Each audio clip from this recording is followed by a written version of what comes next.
আমাদের মনে অনেক সময় একটি প্রশ্ন জাগে যে ধর্মকর্ম করতে গেলে কি নিরামিষাশী হতে হবে? আমিষ খেলে কি পুজো করা যায় না? পুজো করতে গেলে কি নিরামিষই খেতে হবে? আজকে এই ভিডিওর মাধ্যমে আমরা এই সমস্ত প্রশ্নের উত্তর জানার চেষ্টা করব। আমিষ আহার সম্বন্ধে মা শারদা কি বলেছেন, এই ভিডিওটা খুবই গুরুত্বপূর্ণ হতে চলেছে, তাই ভিডিওটা শেষ পর্যন্ত দেখুন। আশা করি আপনাদের সমস্ত প্রশ্নের উত্তর পেয়ে যাবেন। খাদ্য পানীয় বা আহার ছাড়া আমাদের জীবন ধারণ করা যায় না। আবার এই খাদ্যই আমাদের লাইফস্টাইল বা জীবনের দিক নির্ণয় করে। খাদ্য বিচার করে খাওয়া। আহার সম্বন্ধে শ্রী শ্রী মা শারদা দেবী বলেছেন, যখনই যা কিছু আহার করবে প্রথমে তা ভগবানকে নিবেদন করে তারপর প্রসাদ স্বরূপ গ্রহণ করবে, তাহলে রক্ত শুদ্ধ হবে। রক্ত শুদ্ধ হলে মনও শুদ্ধ হবে। ভক্ত শ্যামাচরণ চক্রবর্তীকে আহার সম্বন্ধে উপদেশ দিয়ে বলেছিলেন, বাবা, তোমার মাছ মাংস যা খেতে চায় তুমি খাবে, তবে আদ্য শ্রাদ্ধের আর প্রায়চিত্তের অন্ন খেতে নেই, এগুলো কখনো খাবে না। শ্রী শ্রী মা শারদা দেবী আমিষ আহার ও নিরামিষ আহার দুটো সম্বন্ধেই নানান উপদেশ, নানান ঘটনা, নানান উদাহরণ আমাদের জন্য তথা ভবিষ্যৎ প্রজন্মের জন্য রেখে গেছেন। শ্রী শ্রী মা শারদা দেবী স্বামী অভয়ানন্দকে আমিষ আহার প্রসঙ্গে বলেছিলেন, তোমরা নিরামিষ খাবে কেন? তোমরা মায়ের ছেলে, মাছে দুধে খাবে, ওতে তোমাদের দোষ নাই। নিরামিষ আহার করতেন এমন সন্তানকে মা মাছ পরিবেশন করে খাইয়েছেন। ও বলেছেন, ঠাকুর শ্রী শ্রী রামকৃষ্ণ শেষ পর্যন্ত মাছের ঝোল খেয়েছেন, ওতে মাথা ঠান্ডা থাকে, কিন্তু তিনি জোর করে কারোর নিষ্ঠা ভঙ্গ করতেন না। একবার এক সন্ন্যাসীকে মা শারদা বলেছিলেন, মাছ খাবে, খাবারের ভিতর আছে কি? মাছ খেলে মাথা ঠান্ডা থাকে। একবার শ্রী শ্রী ঠাকুরকে মা পান্তা ভাত আর মাছ চাটুই খেতে দিয়েছিলেন। শ্রীভক্ত কমলা ঘোষ একাদশীর দিন কোনো আত্মীয়ের বাড়িতে গিয়ে ভাত না পেয়ে শুধু মাছ খেয়েছেন শুনে মা বললেন, একাদশীর ফল পেলে আর তোমাকে একাদশী করতে হবে না। মাছ খেয়েছি শুনে বললেন, বেশ করেছো, একাদশীর দিন এ স্ত্রী মানুষ রাতে দুটো ভাত আর একটু মাছ মুখে দেবে, এতে দোষ নাই। তাই আমরা যারা আমিষ খাদ্য গ্রহণ করি, আমরা মা শারদার উপদেশকে, তার বাণীকে পাথেয় করে স্মরণ করে খাদ্য গ্রহণ করব। তবে একটা কথা সবসময় মনে রাখবেন, যখনই যা কিছু আহার করবেন তা ভগবানকে নিবেদন করে প্রসাদ স্বরূপ গ্রহণ করবেন, তাহলে রক্ত শুদ্ধ হবে। রক্ত শুদ্ধ হলে মন শুদ্ধ হবে।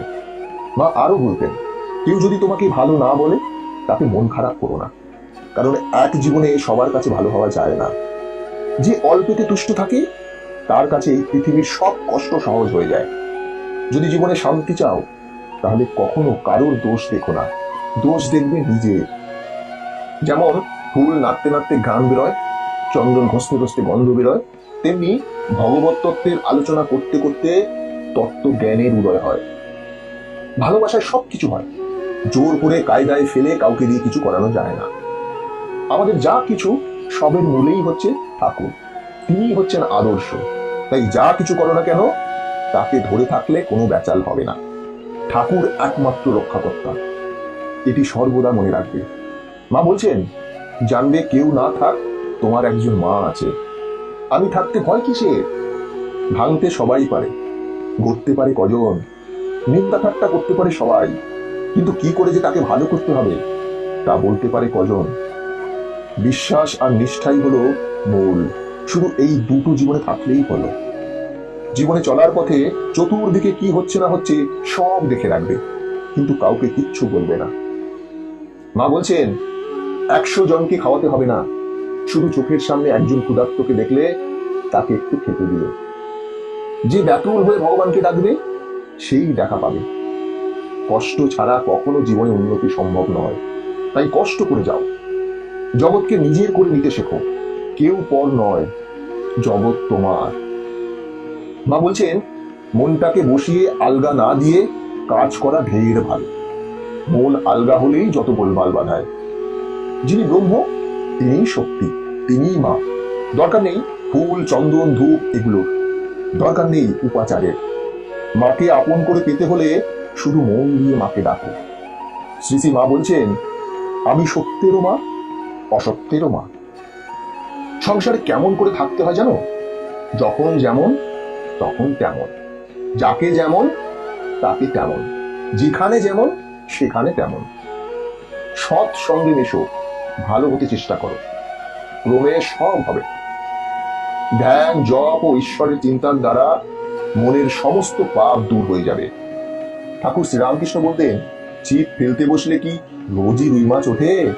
অনেক মাল মশলা নিয়ে একাগ্র হয়ে বসলে কোনো দিন বা একটা এসে পড়লো, কোনো দিন বা নাই পড়লো, তাই বলে বসা ছিল না। ঠিক তেমনি জপ বাড়িয়ে যাও। ঈশ্বরের ইচ্ছে ছাড়া কিছুই হওয়ার সাধ্য নেই। যখন জীবনে সুখ সময় আসবে তখন ধ্যান চিন্তা আসে। যখন মনে কোনো বিষয় উদিত হবে, জানবার ইচ্ছে হবে, তখন একাকী কেঁদে কেঁদে তার নিকট প্রার্থনা করবে। তিনি সমস্ত মনের ময়লা ও কষ্ট দূর করে দেবেন আর বুঝিয়ে দেবেন। শ্রী শ্রী মা বলছেন, সকাল সন্ধে জপ ধ্যান না করলে কি করছো না করছো বুঝবে কি করে? নিত্য ধ্যান করবে। ধ্যান করতে করতেই মন স্থির হয়ে যাবে। সর্বদা বিচার করবে। যে বস্তুতে মন যাচ্ছে তা অনিত্য চিন্তা করে ভগবানে মন সমর্পণ করবে। কর্ম করে যাও। কর্ম করতে করতে কর্মের বন্ধনে আবদ্ধ হও। এক দণ্ড কর্ম ছেড়ে থাকা উচিত নয়। মা বলছেন, যারা এসেছে আর যারা আসেনি এবং যারা ভবিষ্যতে আসবে, আমার সকল সন্তানকে জানিয়ে দিও, তোমার একজন মা আছে। আমি থাকতে কিসের চিন্তা? আমার আশীর্বাদ সকলের উপর আছে। আজ এ পর্যন্তই। ভিডিওটা কেমন লাগলো কমেন্ট করে জানাবেন। এই চ্যানেলে নতুন হলে চ্যানেলটি সাবস্ক্রাইব করে বেল আইকনটি প্রেস করে রাখবেন পরবর্তী ভিডিও দেখার জন্য।